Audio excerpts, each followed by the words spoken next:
Okay, so I'm Mary Dougherty, and this is Taylor from Hill Event Co. We're just gonna talk about business, life, how she got started, why she's awesome, stuff like that. Oh, thanks so much. Okay, so I think, just need a little intro into who you are and what you do. So, Sure. So I'm Taylor. I have always been, I think, the organized type mhm, A person my whole life. Even when I was younger, I was always that kid in school that was like, nope, I'm the project manager. Like, we need to, don't worry, just give it all to me. I have to do it because it has to be done a certain way. yeah, So actually, when I went to college, I went to Philadelphia University, which mhm, is now known as Jefferson University, but I got an undergrad degree in fashion industry management. So I okay, knew I wanted to be in business, but I thought I really, loved fashion, which I yeah, do, but that's not necessarily my calling. So with that being said, Philly U ran the largest student-run fashion show in the nation. oh my gosh, And wow. yeah, it was really cool. So it was actually one of my goals. That was one of the reasons I went there, was because when You were I like, was, I'm gonna run this? yeah, well, literally. And then I think I'm a really goal-oriented person. So when I Uh-huh. was looking for colleges and I went to the fashion show, and it was in Center City, and it was in this Yeah. huge auditorium, and it was so high end and so professional. And then the president of the industry association walked out and like gave a speech. I was like, I'm That's gonna who I'm do gonna that. be. I'm gonna do it. And I did. Oh And my gosh.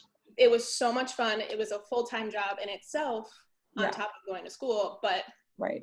I think that's when I realized that I was like, I thrive in environments when I have 900 things on my plate and Yeah, I need to check them off the list. But at the same time, I'm the one curating it all. yeah, So I think going a whole year of managing that entire process and finding the models, which models look great in this outfit, all yeah, of those things, helping choose the venue, seeing them walk down the aisle, be in the yeah, headset in the back of the room that's like, next. Seeing that all come to life yeah, was so eye-opening for me. And I think that's when I was like, okay, I need to be in events because I'm loving every single second of this. yeah, And I'm good at it. I was like, I can do yeah, this. And I felt so confident. And I think when I was in fashion, it was kind of one of those things where I was like, I love this, but I don't feel like this isn't my best self. I'm right. capable of more, and can be confident in something else. And that's where events came in.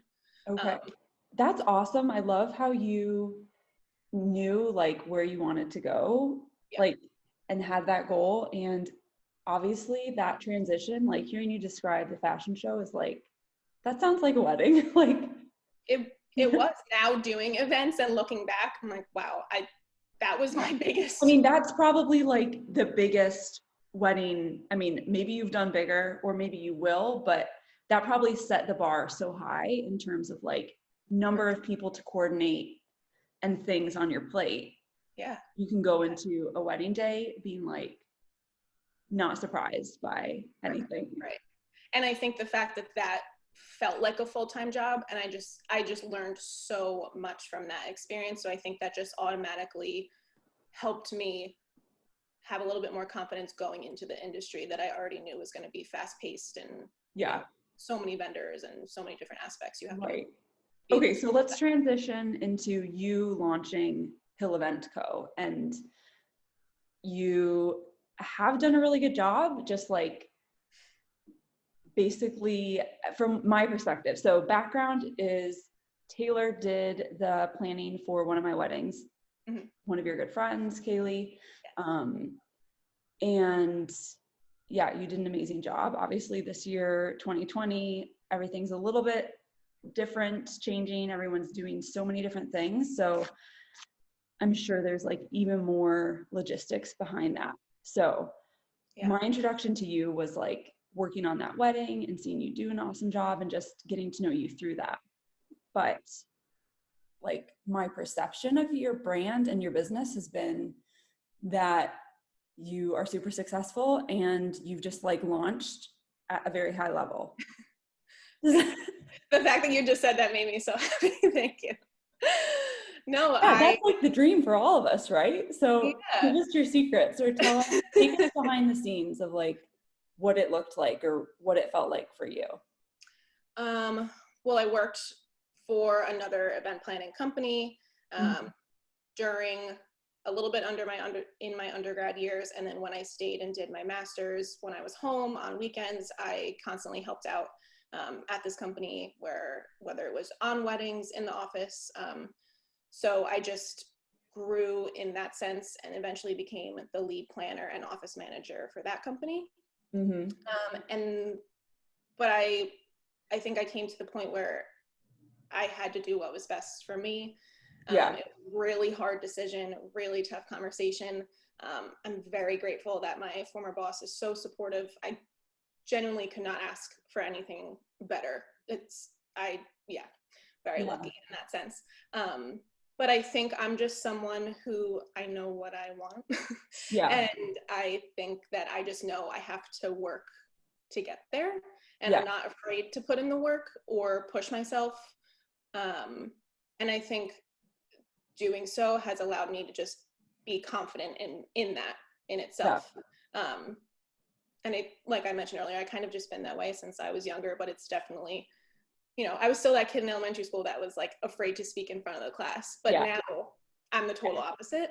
Same. I was also like terrified of talking on the phone or being in a group. It's so funny how you can see yourself then and then like evolve into and grow into a different person. So, but yeah, I think it's just because thank you. That's a huge compliment to say that, seem so successful and all that, which I'm grateful that I am so successful right off the bat. And even with this whole year with Corona, the fact that I had clients sign on before all of this happened, I think was the biggest thing for me. I really pushed myself in the beginning, right when I launched in December, because I had gone from non-stop back to back, didn't have a minute to breathe type of environment, just because the company I worked for was very successful and we were very busy. So when I had that time of like, wait, what is this downtime? I don't know what to do with myself. It was kind of like, okay, kicking into high gear, let's go. So I just, that's when you start networking and reaching out to vendors and friends. And I think the biggest thing is just connecting with people. Just doing something like this, or picking up the phone, or reaching out on Instagram. That's been I think the biggest thing for me, for sure. So when you launched, it was about like you establishing yourself as a brand and a business and reaching out to that network you already had, the people who knew you, and just saying like, here's where I'm going, and showing up consistently. Would you say that's accurate? Or and also to vendors that I hadn't worked with in the past that I really wanted to but never got the chance to, just making connections further in the industry that I didn't have before. And just I never really had the time to go and sit down to get coffee or get to know people on such a personal level, because it was, we were so busy. So one of my big things was, if I'm going to be on my own, I want to do so because I want to be able to dedicate the time and attention that my clients really deserve. If they're paying me a decent amount of money to help them throughout this really important time in their lives, I need to be able to dedicate that time that they really deserve. So the goal is to not take a ton of events every year, so that I can really give them all the time that they need. Yeah, I am on the same page with you on that, because now I like eased into it differently than you did. This is my going into 13th year of being a wedding photographer. And I think I learned the hard way, like, and maybe you felt this at the other place, but like trying to do so much for everybody is not sustainable. And it's so hard, because it almost feels like you're making people choose. But you're just making that choice for yourself to like, I want to last in this, and so I have to be more expensive, or I have to say no, or whatever it looks like. Totally. Totally. And when you're doing something you love, you don't want to feel burnt out. Yeah. That's no fun for us. That's no fun for your clients. Yeah. You know, like that's not fair to them. No, right. Because you're not going to come up with amazing new ideas or like have an incredible experience if you're feeling tired or overwhelmed or any of that. I mean, that's basics, but it's sometimes you need to go back to that just to like stay the course and know where you're headed. For sure. So to go back to like, you started and you're kind of planning where you're working, who you serve. Talk to us about like who those people are or what regions you work in, or where do you see, maybe you could give us a sense of like where you already are working or where you know you want to be working or something. Yeah. I had already worked with a very high clientele previously, so that's what all of my experience was in, and that even goes back to the fashion show in college. Right. So I think I've always been exposed to that level, and that's something that I didn't want to give up, and I worked to maintain that level. So there was no reason for me to lower myself, like let's just keep it, especially if the goal is to only take a certain number of events each year. So you have to charge a certain amount in order to do so. So many of my clients are from the tri-state area. They normally have really demanding jobs. So a lot of my clients, we take calls at 8:30 at night when they're able to shut their computer. Like one of my clients, she's getting married in Syracuse next summer. She will flat out say like, I can't talk to you at 2:00 in the afternoon because my head, I'm just thinking about work. Even if I'm not looking at my computer, I'm still like, wait, is there an email coming through? And she's like, and so can we talk at night? Like, yes, absolutely. And I respect that she's able to just be so flat out with me and say that, because that's what leads to the best planning experience, So a lot of my clients are really busy, have crazy schedules.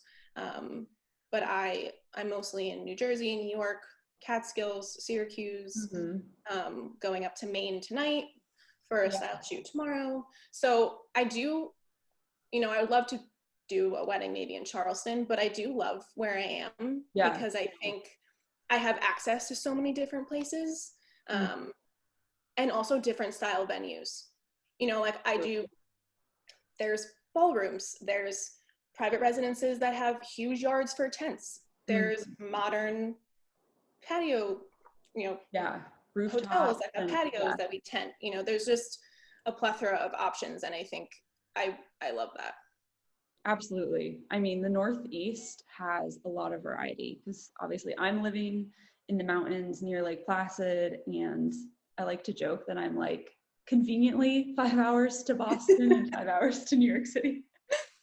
But honestly, it's like, for me, it's great. I get to live in an amazing place, and it isn't that far to go, so I do work in the city, or I work similar to you in that maybe I would say like Northeast New York mainly, but Northeast area. So especially when you're used to traveling too, like a long drive, I don't mind driving.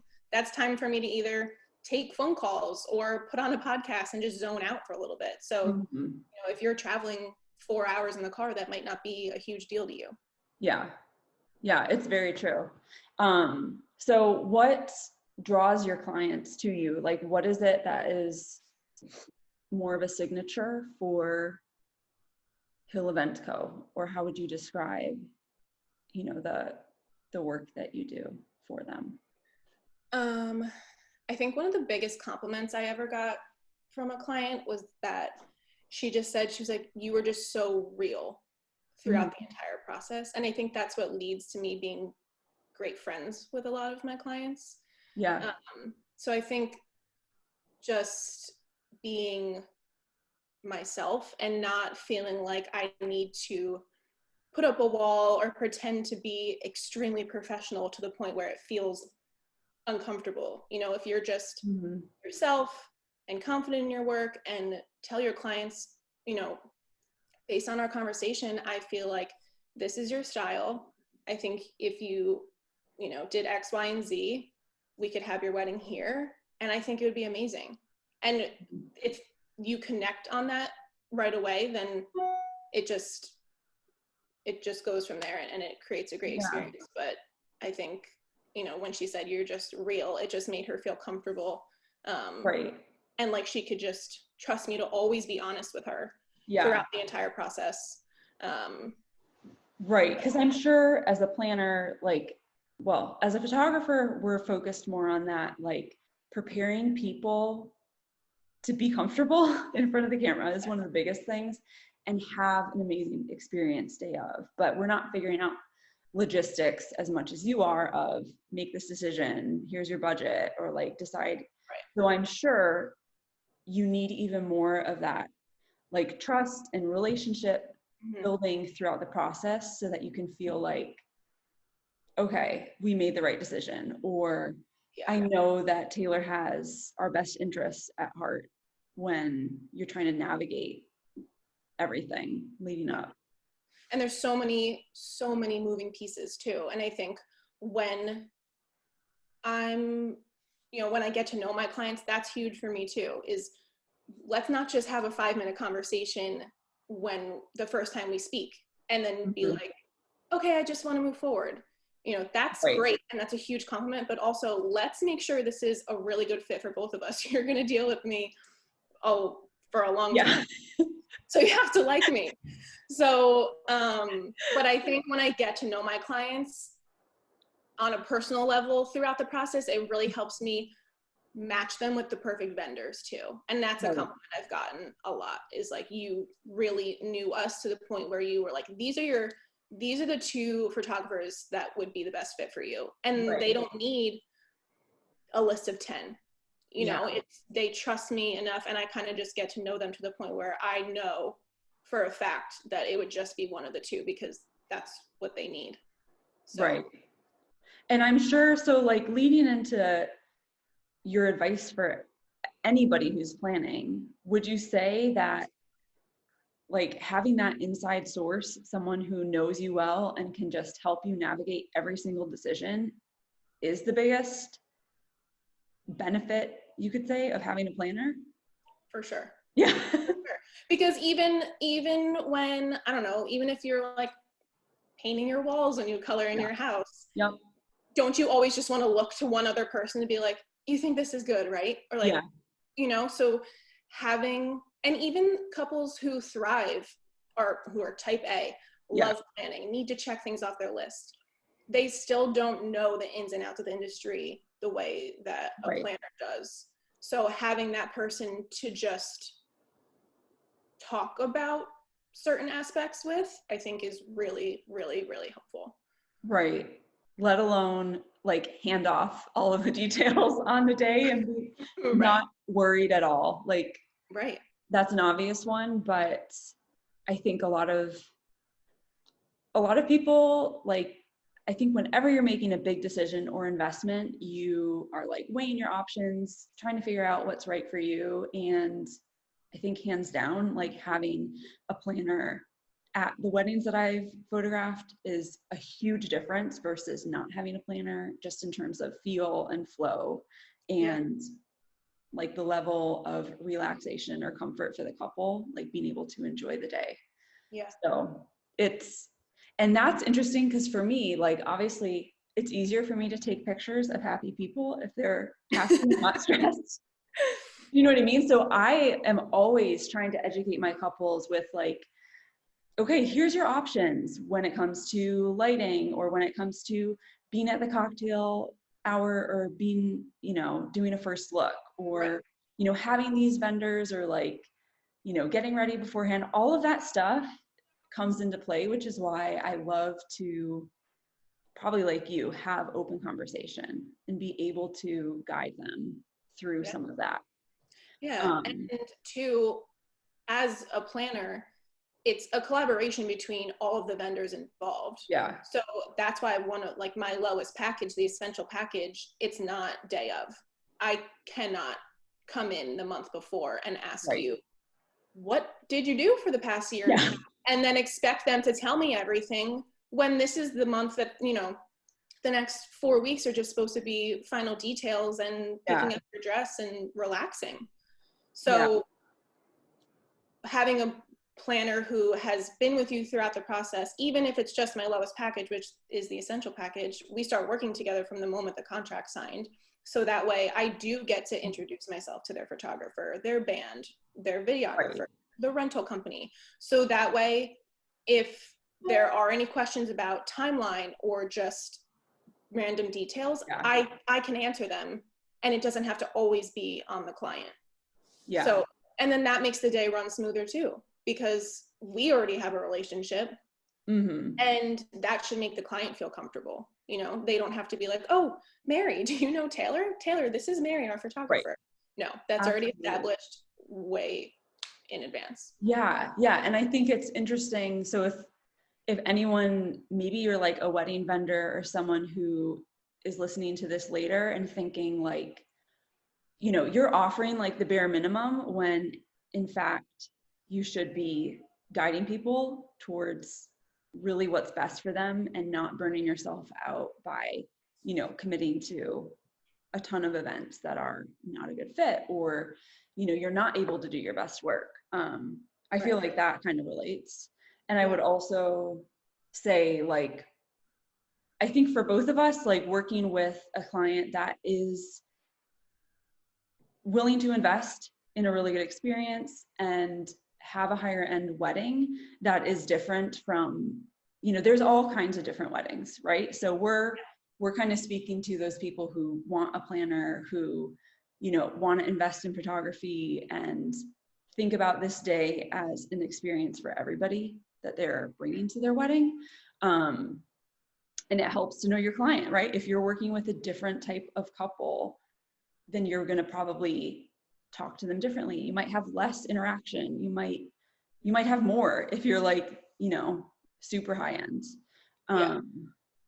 So it seems like you've narrowed down like who your client is, who you want to work with, what you offer, and like, how do you stay inspired and keep things evolving and growing for yourself? I think that this is funny because one of my best friends, who she now works from home because of COVID. So during that quarantine time, she would come over and we both sit at my kitchen table and work. And I would always say to her, like, I feel like I'm in a rut. And she's like, well, the world is in a weird right now. Like, no, but I don't have that, like, where is that total motivation, super excited feeling? And then a week later, I had a full afternoon of walkthroughs with a new client trying to find them a venue. It was freezing out and it was windy. But we went to 3 different venues, and by the third one, when we walked in, their faces just automatically lit up, and I could tell that they were just excited and felt like, you know, this is the venue, and that automatically made me get excited. You know, I'm like, okay. So then that's when the inspiration, motivation just kicked right back in, and being in person, face to face with people, and seeing them in the venue that they're going to be celebrating in a year. It's inspiring to me because I already know them, know their guest count, their style. So we walk into the reception space and I'm like, okay, lounge is here, tables, space them out like this. Let's put the DJ in this corner. Let's do greenery up these walls and put, you know, the lounge in front of it. And when I get inspired, I can start to envision all of that. And then as I'm saying it out loud, they get excited about it. And then that's where I'm like, okay, I can't wait to just transform this space in a way that totally speaks to you guys, and then see you have the best day ever in a year with everyone that loves you in this room. So I think being face to face with people and talking through their wedding and what the details are in the space that they're getting married in, or whatever the event may be, is it really is inspiring for me. Right. So it draws a lot on each individual couple and like who they are, what kind of celebration they want versus saying like, this is, I only do this type of wedding. Obviously it's more tailored. Yeah. Because everyone's so different. Yeah. And that comes back to the mission behind Hill Event Code too, is like, it's a customized experience to you. Like, everyone has a different schedule. Everyone, is successful in different ways. Some people need to talk to me at least 3 times a week. Other people only want to talk once a week at 8 p.m. because we work on things and then we talk about it. There's a new list. Right. So everyone's different in the sense that they need to have structure in different ways. So right.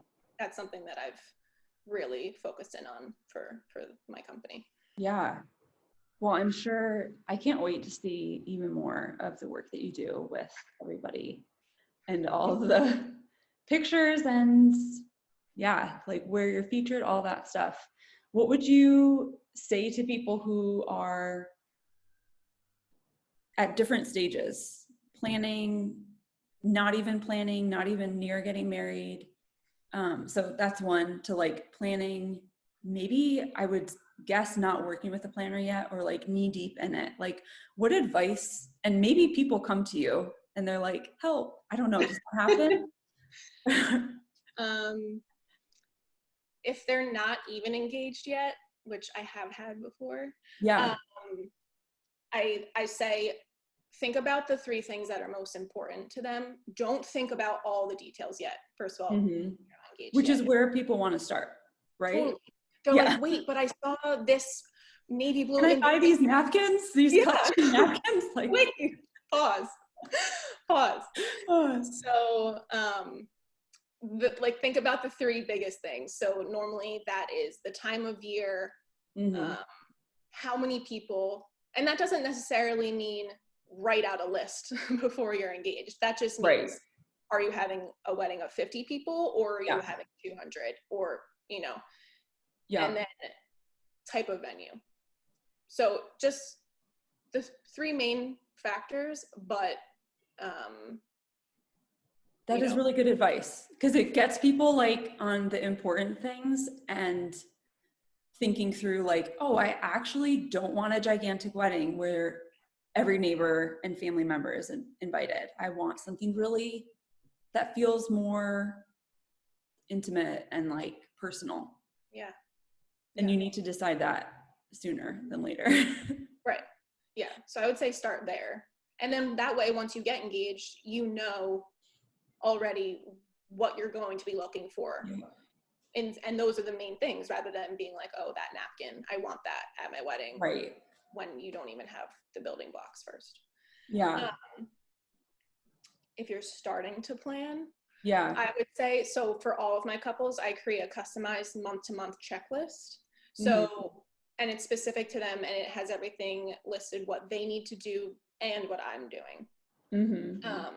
So I would say, even if they don't have a planner, kind of list out the main things, all of your vendors, what has to be done to the best of your ability. You can Google too, some checklists, but try and narrow it down to the months that you feel, you can do those things in. And I always tell my clients too, I'm like, are you going away in the next year? Are you, and they're like, oh, actually we're going to Mexico for 2 weeks in January. I'm like, okay, great. Then we're not going to have a ton to do in January, and we're going to make sure we get X, Y, and Z done in December, and we'll dive back in February. So if you're starting to plan, I would say really think about when you have the time to check things off the list, and then when you have time where you want to take a step back and just take a breather for a little bit. Yeah, that's super smart too. I'm sure. I mean, I'm sure you hear this. This is something I hear a lot from people who are inquiring and just like starting that process. They're like, I've never done this before. I don't really know. Like, you tell me. Everybody kind of wants that. Like, here's where you should go. This is what you should be doing. Think ahead, and having the expert advice obviously helps a lot. Yeah. And I think people appreciate being direct.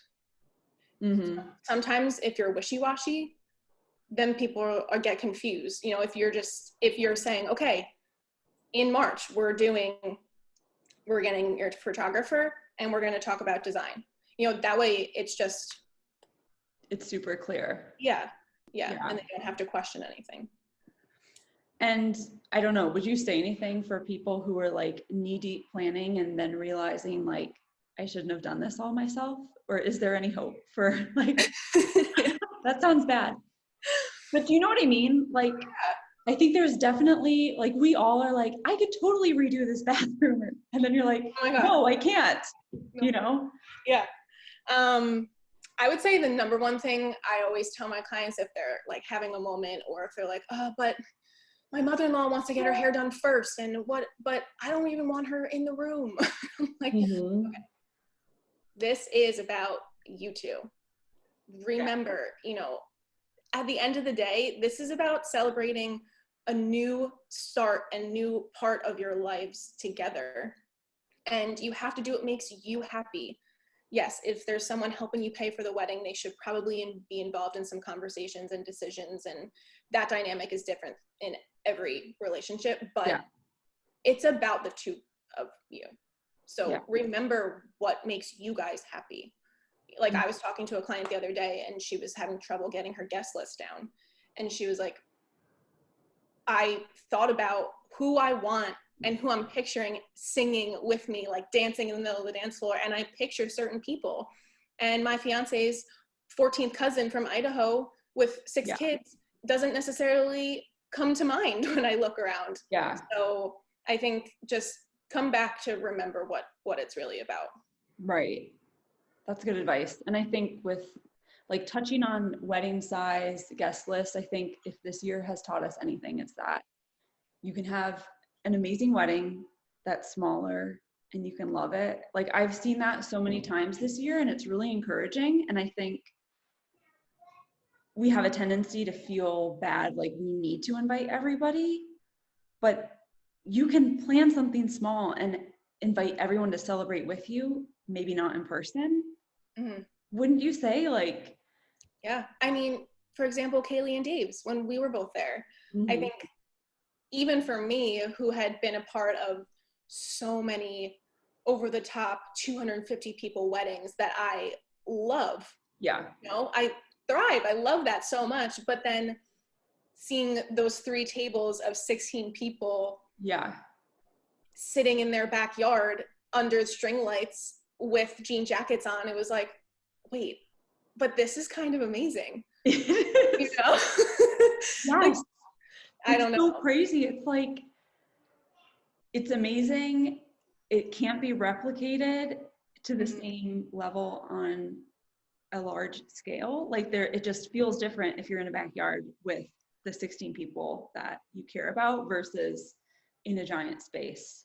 And honestly, I think it's a huge benefit to have that plus something next year where you're like, I'm going to gather everyone, which I'm like, more people should do that. More people should have this like super intimate, beautiful ceremony. Maybe it's in a place that's super meaningful, or it's in the backyard or at the beach or somewhere, and then more of a party. Yeah. That feels like, okay, everyone can come. Let's have this be, you know, whoever can make it, or if they feel the need to have a bigger event as well. I don't know. No, I agree completely. Who knew that this would be the silver lining to this year? Well, I think we should probably say bye because we've got kids wandering around now. Yeah.